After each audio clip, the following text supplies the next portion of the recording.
Even if you suck at sales conversations, you actually show them that you're worthy for the project.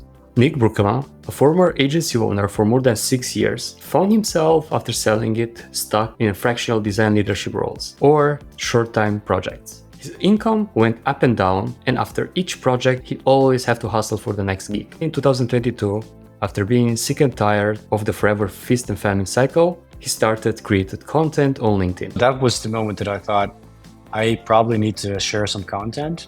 And if I'm going to share my stuff, people will throw money at me. But that was definitely not the case. It was way harder than he thought, and for 4 months, he had no income. When I started doing this thing, I thought I want to be part of the big dogs or the heavyweights. It doesn't matter how long it's going to take. I'll do whatever it takes to make it successful. But he didn't give up. He then signed a client and another one and another one. And after 9 months, all his clients came inbound from LinkedIn. Since then, he grew an audience of over 56,000 followers, 8x his income, and amassed over 20 million content views. Don't think about originality. Just think about the best collaboration that you've had with someone. Like, what was that?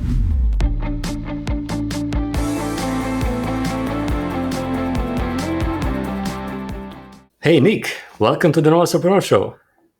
Hey, Gabe, thanks for having me. Thanks for the invite. My pleasure. This was a long time coming. We've been connected for so long, and we chat through our travels, and finally here we are. Yeah, before we hit record, I think we mentioned that we sort of started at the same time. I started in July 2022 with LinkedIn, and I believe that you were one of the first people that I actually chatted with and show each other's content. So it's really great that we finally, after almost 2.5 years, we have this podcast show going on. Yeah, and we can do a trip down the memory lane to see how our trajectory evolved, in what direction, and so on. But before we jump into that, where are you calling from today? Because something is telling me that you're not in your home country, or are you? Is it the body warmer that gave me away? No, it's pretty cold. I'm actually in my home. We live in Amsterdam, the Netherlands. We just sold our house and we're going to move out on Valentine's Day, which is a coincidence. It also happens to be my girlfriend's birthday. So it's kind of a special day. And the goal is to move to Spain. First, we're going to go there. We're going to rent a place for about 3 months probably. And then we're going to do some home viewing, like a few listings. It's in a place called Moraga, not very well known. Lots of Dutch people there, but it's not the reason why we go there. It's a very beautiful place, lots of mountains, nature, close by the ocean. And we want to find a place a little bit more inland, like a farmish kind of home. And that's the long-term/short-term goal. Nice, love that. I know you guys tested a few places. We chatted, we were in Bali, stayed there for a couple of months, and curious because we are also trying to settle somewhere. Why you choose Spain over all the other places in this world? So we spent some time in a few places. We went to Cape Town, actually worked there remotely twice, like total 6 months.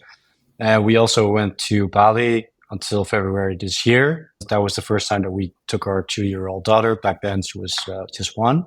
So Bali and Cape Town are pretty far away from the Netherlands. And all our friends and family, they live here. And we also spent some time working remotely from Spain and Portugal and France. And then we thought, well, we have a child and there might be more children in the future. And we don't really want to live that far away from our relatives and friends, family, all that kind of stuff. So that's when we decided maybe we should go find a place that has nice weather, palm trees, a good vibe, friendly people, nice nature. Because I'm not sure if you've ever been to the Netherlands, but it's like 8 months of fall, like autumn, lots of rain, very cold. Now it's really dark. You can actually, it looks bright outside, but it's actually gray and very cold and wet. So the place that we went to, we actually did a test drive, let's say, for a few months. Just got back 3 weeks ago, 4 weeks ago maybe. and they have 330 days of sun a year, which is hard to imagine if you live in the Netherlands. You're Romanian, so I'm pretty sure you have like a similar climate, although it Yeah, gets really hot there, doesn't it? true. And but it's one of the reasons why I left as well, Romania, because in the part of the country that I live, for around 6 to 7 months is gray, and that pressure, that atmospheric pressure, plus the humidity, and it's quite depressing. And I know so well it's in Netherlands because I've been there a couple of times. Plus, my brother lives in Belgium, and he's encountering the same climate as you. And even that, I tried to tell him, why you don't move? Like you can live anywhere. Like, but he has his Yeah. business there, his life there, and so on. Yeah, man, this benefit of being able to actually take your family and settle to a new place, it's amazing. And one of the reasons why you're able to do this is basically your business, that you can run it from everywhere. Yeah. So it's not very new to me. Like I've always been pretty adventurous when it comes to traveling. When I was in college, I spent 6 months in Berlin to do an internship. I went to Madrid for 6 months as part of an Erasmus program at the university, which is actually the place where I met my girlfriend and the mother of my kid. She happened to live in Amsterdam as well. And then we sort of like dated for a while. And then, yeah, here we are. But even before college, I did like interrailing. I traveled to Southeast Asia by myself for a few months. So even when like between 2012 and 2018, I ran an agency and eventually we sold it. But one of the reasons why I sort of like sold the company as well was that I wanted more freedom because we had an office, we had employees, and even though we had like great times, it also felt very restricted because you always need to be around, and that's not something that I like signed up for myself. So as soon as I went to like left the agency life, I immediately went to Spain. Oh no, actually France to Côte d'Azur with a camper van, and then I went on all these other trips with my girlfriend. And this is actually the first time that I'm thinking, okay, we need to settle down because of the family life. But even then, I feel like, okay, even if we're in Spain, we're probably like Spain is hot as fuck in July and August.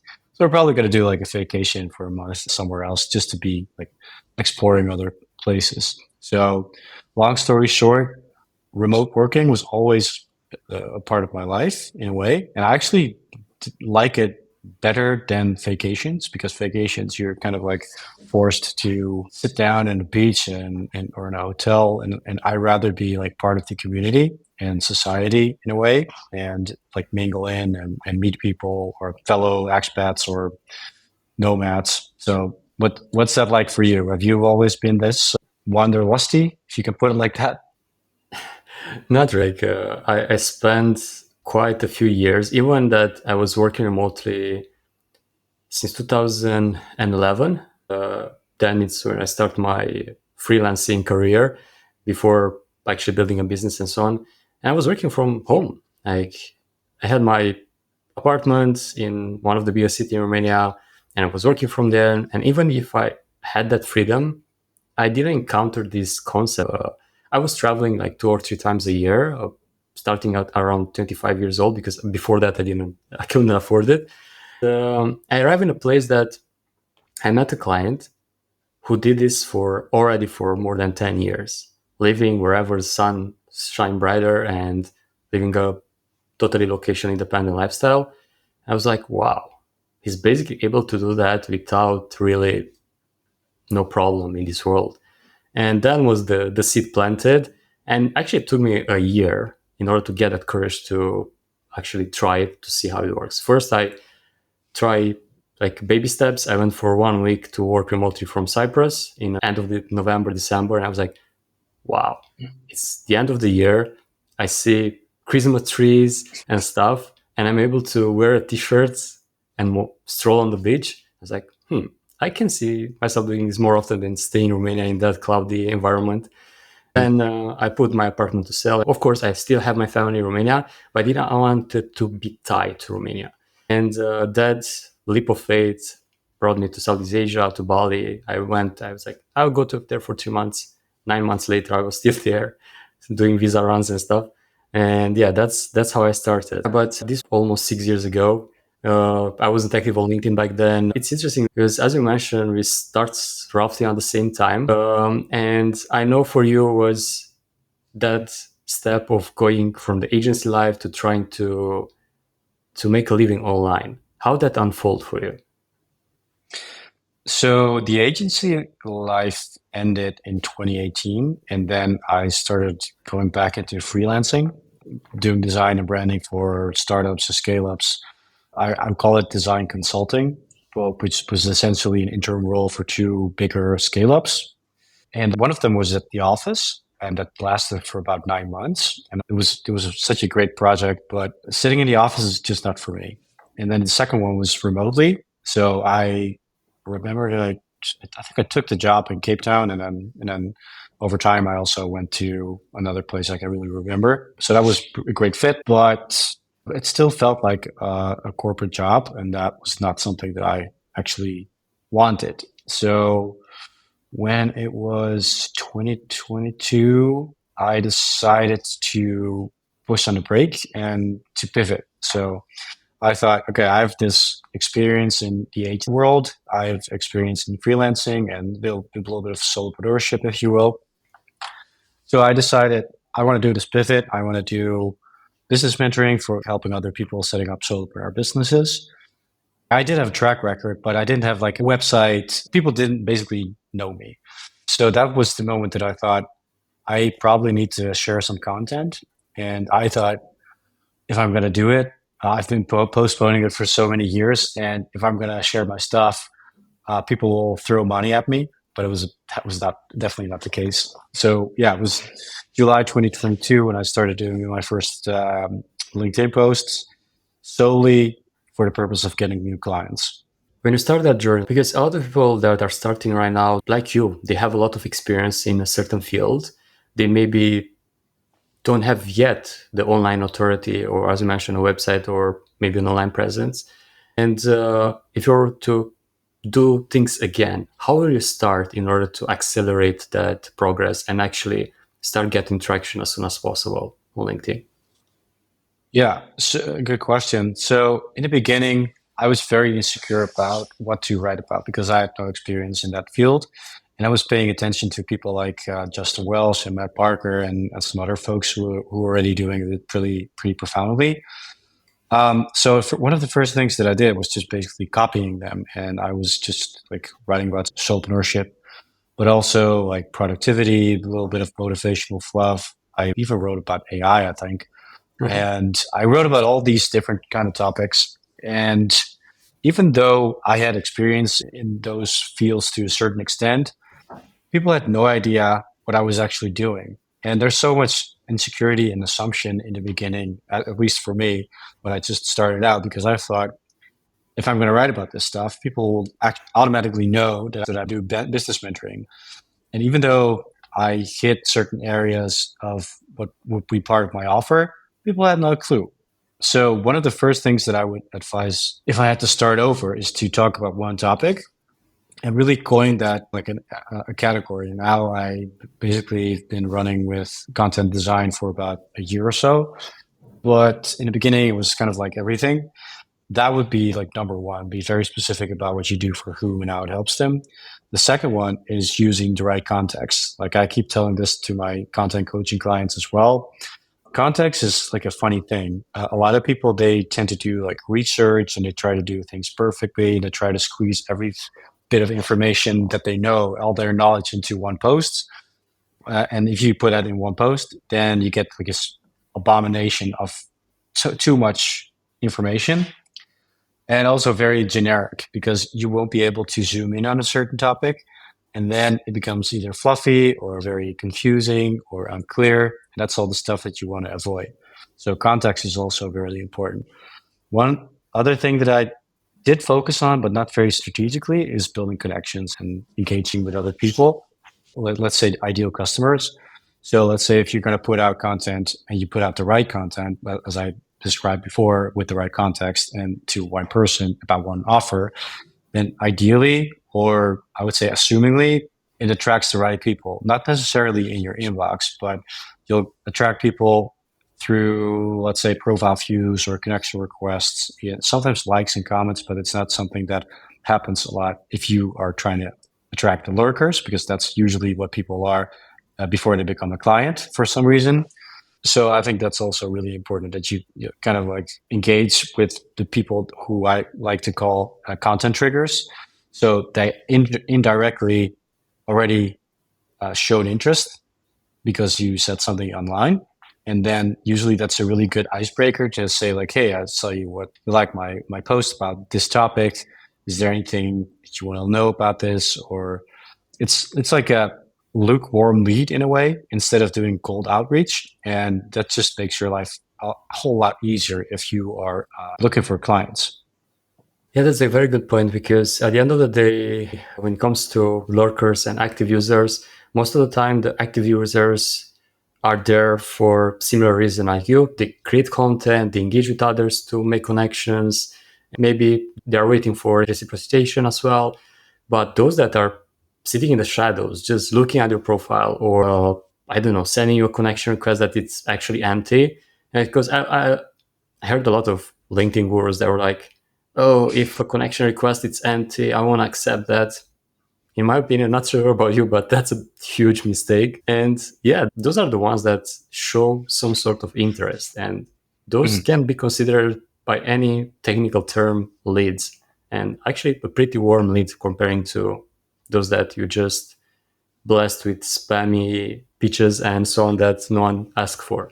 And going a bit back to the way you create content and the way you choose one thing to focus on, because I know that that's not the only offer that you have publicly. Like you offer so many other things, but you lead with content design. How one can choose from the multitude of things that they offer to focus on a single thing in a way that, I don't know, not really attractive, but in the same time attracts the right people towards their profile, their inbox, and so on. Right. So what I've learned is that you can basically ignore all the research and don't focus on competitors. Don't think about originality. Just think about the best collaboration that you've had with someone. Like, what was that person like? What was the chemistry like? Well, in what kind of industry were they? What made the collaboration so successful? And what was the ROI for them? And why did you guys hit it off? And what was the impact on their business? And why was it fulfilling for you? So this is actually an exercise that I do with my own content coaching clients as a kickoff call, because usually we can nail that in like 1 hour. Like when I just started out, I would spend like 4 sessions on this. And now I'm like, if we can answer these questions, we only need the information that's already in your head. And then we don't even have to make it perfect. We're just creating a profile on something that already was successful in the past. And then what I like to call is, we're 60% happy with that offer or with that ICP, with that ideal customer profile. And then becomes pretty easy to define the offer, because you basically create what I call like an ICP document with all the questions. I think it was like 18 questions, very easy to answer. And then what you can do is basically extract all the pain points and their goals in 2 lists. And then you can either go through them. And by the way, this is already a great list for like content topics. But if you like the next step, if you have that list of goals and pain points, you're going to answer another 3 questions. And that's, what was the highest impact on their business? What was the highest ROI on the collaboration overall? And what was the most fulfilling? So it's kind of like a repetitive question. But basically what you do is highlighting 3 elements in either that pain or that solution or goal list. And then you can basically create a proposition out of that. So for me, for instance, that was content design to attract leads, for instance, because a lot of people, they needed content, they needed design, and they needed leads. So it was like content design to get leads. For another client of mine who is a UX expert, it was something along the lines of unlocking senior buy-in through discovery sprints, which is super clear in my, like I have a UX background. I know that you have a UX background because you create websites. That's correct, right? Yep. Yeah, and that was like a really easy way to create the proposition. And then you can play around with the information in these two lists that I referred to, and you can create a nice header title, a tagline, or a headline on your profile. And that's basically what you can do in 1 hour. And it's very, how do you say it, like striking or resonating with the people that you want to attract. That is a very smart way to approach it, because in that information that you do extract from your clients, those pain points and goals and the things that you help them achieve can come together and have, in their own words, how exactly and what exactly they need. And putting that on a message and keep it simple, it's one nice way to go about it. I'd like to add something to what I was just saying, because otherwise I'd leave out a little bit of context. But when I said about 60% happy with the ICP and then the offer, that means that the full 100%, if that's even possible, is not happening behind the scenes or behind, like in the shadows, but it happens in content through the content triggers that I just mentioned. And eventually also people who are in sales calls as a result of it, in your DMs. And that's the way that you can basically verify and validate and improve the information in those two lists that you have. So it's like an iteration process that never, and you keep improving, keep iterating it while you talk to people. So that makes 60% enough to start with. And you can basically bump it up to 100 if possible by talking to real people. Yeah, and especially if you on a, as you mentioned, on a regular basis and with warm data, because maybe some things that you find out when you created this initial proposition or initial offer, those might not be valid in 1 year, or something will change. You'll start working with different clients, you'll solve bigger problems, and so on. And for example, an approach that I use is to look at the clients that I work with in the past month or past 2 months and ask those people more questions. And even after I finish the project, to ask for that feedback, but through an interview, rather than just sending them a survey or something that they can complete by themselves, because often those answers are not complete or not enough. And yeah, that's a way to improve that list and making us a living organism, not just something that you do it at the beginning and forget about it. Exactly. Yeah, that's exactly what I aim for as well. And once that it's there, you had data at your disposal. You mentioned that even those pain points and challenges are topics for the content. And I know that there's this misconception that, oh my God, I don't know what to post, I don't have any ideas and stuff like that. How do you go about it if you hear it? Like, how do you advise people to not run out of ideas when it comes to creating relevant content and content that actually attracts the right audience? Right. So if you have that, let's say, ICP document, and you extract these two things, the pains and the goals, then what you get is a really long list of things that you can talk about. So one of the things that, like one of the pains that people have that I work with is, in fact, that they don't know what to talk about. So that's a topic that I can actually talk about in multiple ways. You probably noticed tofu, bofu, bofu, a framework. So like awareness, educational, or whatever you want to call it, or and promo content. And if you take those three and you take that topic of, I don't know what to post about, I could start writing hooks. So that means that for tofu, for instance, or like a personal story, I would say like in 2022, I had no clue what to talk about in my content. That's a hook right there. That's a topic. If it would be Mofu, for instance, I want to talk about, I don't know what to write about. It could be something like how you can generate 10 topics in 1 hour or something. That's like an educational piece. The third one, so the Bofu content, aka sales content, that could be how I help my clients generate enough content topics for 1 month, something like that. So you actually take one topic and you split it in three ways. And obviously you need to have the right story and experience to back it up. But that's essentially a really easy way to use the stuff that's already in your head and talk about it in three different ways. Now, if you have that list with all these topics, and I mean pain points and also the goals, I think mine is like, I have at least 30 each. So that means like you have 60 topics that you can, in theory, you can split in three. So there you go. They have like 180 posts already. So that's like a thing that you don't need ChatGPT for, but you could definitely use it. And it gives you basically an unlimited supply of valuable content topics that are very interesting, very relevant for the people that you want to attract.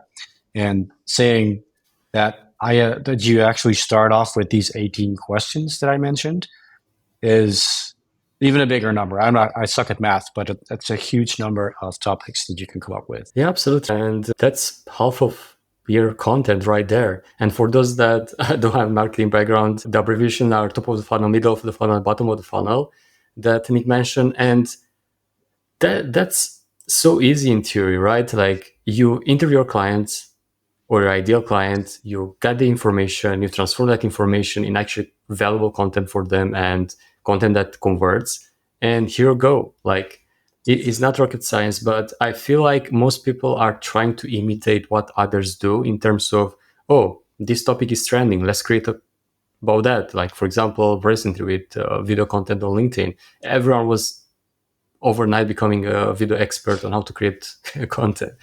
And so instead of just seeing every single gold that is popping up there, just stick to the basics and you'll do just fine. Yeah, the process or the tactic that I just described is just one, but you mentioned something very important. If you have a meeting with a client or a lead, or like it doesn't matter if they become a client or not, even like failed sales conversations are very valuable. Talking to your ICP, it always generates the best ideas because their ideas and their frustrations and their emotions and their pain points, but also their desires and all that. And you can take that language, the exact words that they use, and you can create a post about it. Like, especially in my early days, I would get no's all the time. Like, I think before my first client, I had at least 30 or 40 failed sales conversations. But what I would do eventually was I would take my notes from that conversation in the exact language, and I would write a post about it, and they would see it. And then they were like, yeah, you know what? Let's do another call and let's discuss it again because this is really resonating with me. And you can take that as ammunition, which sounds negative, but you can actually use it to change people's minds about it. And even though if you suck at sales conversations, you actually show them that you're worthy for the project. That's a super smart way. And you mentioned there's something that a lot of people cannot overcome. Like they start something, they start a business, or they are on a new path. And after hearing a lot of no's, they just give up. What made you keep going, especially after hearing so many no's and so many failed sales calls at the beginning? There was a few factors in play. So I think I had I saved a buffer for this experimentational phase of like, let's say 3 months content creation. Then I needed to get some income. I didn't succeed, I had another buffer to move forward without an income. So it was a calculated risk, but it actually took me 4 months to sign my first client. And my girlfriend was also expecting back then. So we were expecting a baby, which was kind of a bit of pressure, I guess. But when I started doing this thing, I thought, I want to be part of the big dogs or the heavyweights. I want to be like, it doesn't matter how long it's going to take. Maybe it's going to take me 10 years, maybe 20, hopefully earlier than that. But I'll do whatever it takes to make it successful and to sign clients and to really utilize or leverage the creator economy. I think they already called it like that back then. So I thought, I want to be part of, like, not necessarily part of, but I was looking at guys like Justin Welsh and Sile Bloom. I was like, I don't even have to be part of that group, but at some point I want to be a group of people who think about this the same way, with the same goals and the same ambition and the same, like, similar skills. So that was really important for me, I think, ambition. And I also knew, like, I had been studying so many creators for years, and everybody was selling the same thing. It's going to take a lot longer than you expect. You need a lot of patience. You need a lot of determination. Well, consistency is something that I think it's overglorified because it's mostly like, consistency is a result of discipline. So I think discipline is It's so hard to maintain, but it's like definitely something that you need to maintain and possess. And that's why I thought I'm going to make this successful. And I don't care how poor I'm going to become or how much work it's going to take. But this is what it will take. That's a nice mindset, and especially because you mentioned that, consistency, about discipline. That's actually the foundation. And do you have any systems or ways to create content in a way that it's sustainable? Because we saw, all of us, the burnout type of post that people either brag or say about the fact that I burn out by creating too much content, or I burn out by commenting too much, or whatever. And that's so not just to make it sustainable, but as well easy, especially when you start out and you don't have that training in place. I wish I had better systems in a way. And then again, I don't. And I'll explain you why. I think better systems will scale it, like content creation, content ideation. But I think it's also important to get your hands dirty and stay fresh and keep being creative and also work your way through the ruts, because I've had many ruts. Like I was in a huge rut this year. I for months I didn't know what to write, repurposed a lot. I was kind of like overworked because I was doing a lot of client work. And those are really moments that you think, okay, you're not going to give up, but it's also kind of sucks how things go. So to more tactically answer your question, I do creating posts on the fly. Like this morning, for instance, I did one really quickly. I did yesterday. I did an infographic. It took me like 3 hours to create and write. So that's a big chunk of my day, but I really enjoy it, and I think that's also really important because the design aspect is a big part of my content, and I just really like doing it. And sometimes I just start with one line, and then the rest will come. So I think you can have the best systems in the world, and you can definitely scale things to a certain extent. But sometimes it's just as easy or as simple as just getting started. Just do it. Get the first word on a piece of paper or in your text editor. Draw a first line, or like create a circle in an infographic, and that's usually, yeah, the best way to get something out there, in my opinion. How's that for you, by the way? I'm curious about your systems. Yeah, it's a bit more complex, and I'll answer that questions. But I want to ask you something related to those that actually struggle to create content. Like, it's something that they don't enjoy. For example, in your case, design part is something that you enjoy. The creative part is something that you enjoy. But for others, enjoy more. For example, I'm one of this or of these people. I enjoy more sitting in a consulting call with my clients, trying to solve the problem rather than creating content per se. Even I know it's a skill that can help me a lot, and I become better if I put in the work. I don't. And even speaking of complex systems, the system that I have a Notion where I put it, and usually I start by creating the topics of the next month for each day, and I leverage like you. I have 4 categories. I have the challenges or pain points. I have the fears, the current state bracket, and in the future bracket where my ICP want to arrive, I have the desires and dreams. So I split it into based on how immediate it and a future state is. So I take those, based on that I create the topics, and of course depending on what type of post. And after that I go through it, and I created a system in Claude to have this first draft created by AI, and then I jump in based on that. And of course it's trained with my data and with my format, and edit that to match my tone of voice if something goes off.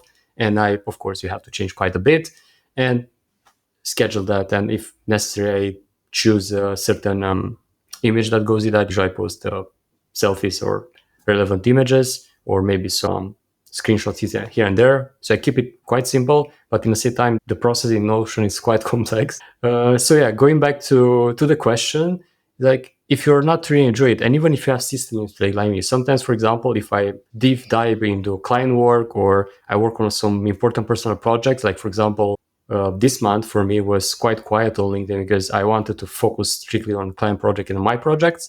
So I gave that part space of my schedule. So maybe if I will enjoy it, or if I will hear from you a way to do it with maybe seeing as a doubting task on my list, I'll be probably consistent and have 50,000 something followers like you, not 5,000 something like I have, comparing the fact that we start basically almost at the same time. That's a fair statement. I was thinking, you do design, is that correct? So I started as a web designer. My background is actually developer, but back then I had no idea how to make money with it. So I started as a web designer and I enjoyed the process and so on. And I learned a lot, self-taught. And after that, I slowly pivoted to consulting. And now mainly I do consulting, but I still do web design work here and there.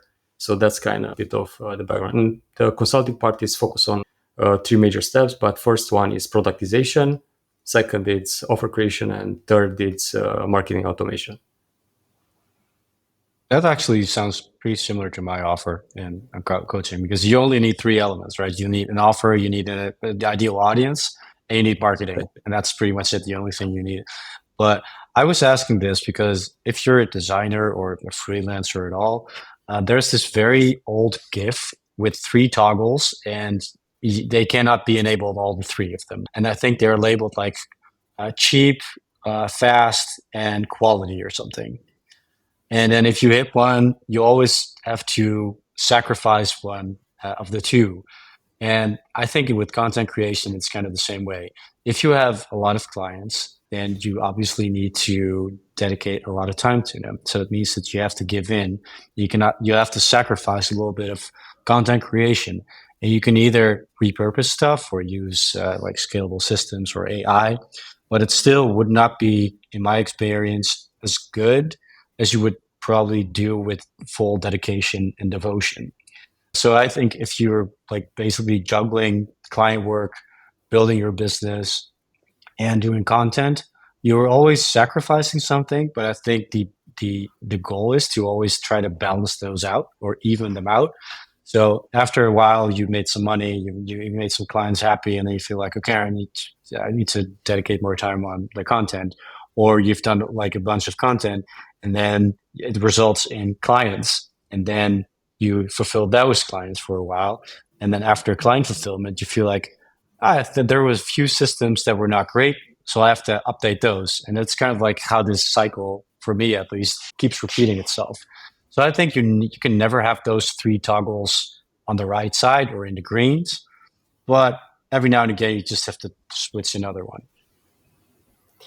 Yeah, absolutely. And especially us like solopreneurs. By the way, do you have any help in terms of contractors or full-time employees? Yeah, I'm working with two designers and they're really good. It took me a long time to find one, or at least two in this case, and they sometimes help me with rebrands. And I try to work with a VA, but I'm kind of struggling like, she's really good, but I'm struggling to manage her and to like utilize her to her full capacity. My girlfriend is actually a project manager that's her background, and now she helps online entrepreneurs like myself to scale their systems and everything in Notion. So that's really convenient.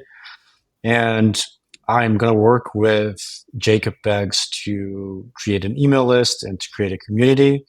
I pretty much always get coaching, but I guess that's not. I work with Ken Yarmush for at least a year, which was really great. It's not like a contractor, but that's also the kind of help that I really value.